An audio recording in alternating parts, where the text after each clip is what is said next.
Okay, you've had a chance to look at the problem. Let's give it a try. What we have here is a projectile going 12 meters per second horizontally. It's going to crash down here, and this person's going to run and try and grab it just before it hits the ground. So this person's going to grab it just as it hits the ground, so we're going to assume that the projectile falls the entire 30 meters. So what I want to know is, how far is this distance between where the projectile was let go and where the person was when they started? So there are two pieces to this. How far did the projectile go horizontally, and how far did the person run horizontally, and that'll give me the entire distance.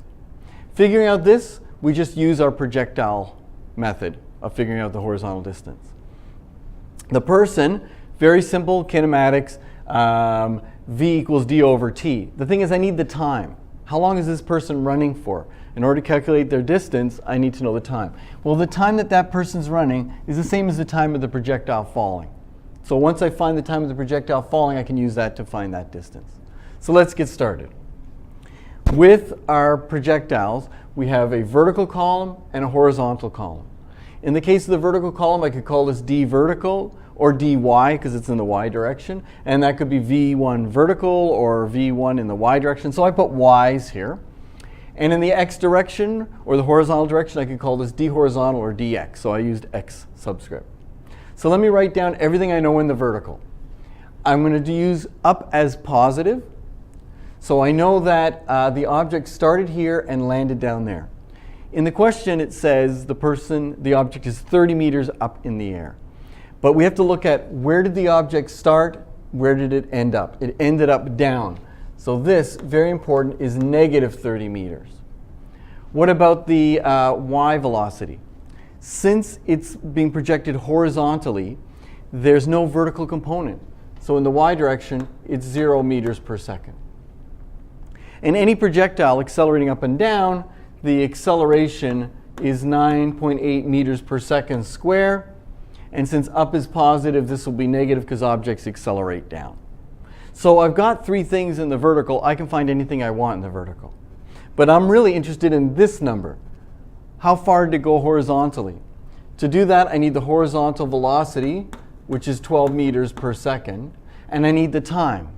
But I don't have the time, but I know that the time here is the same as the time there for the projectile.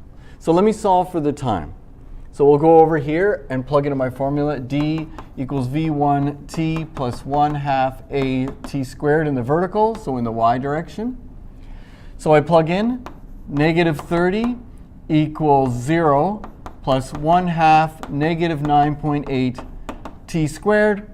And I rearrange all that, and I get t equals 2.47 seconds.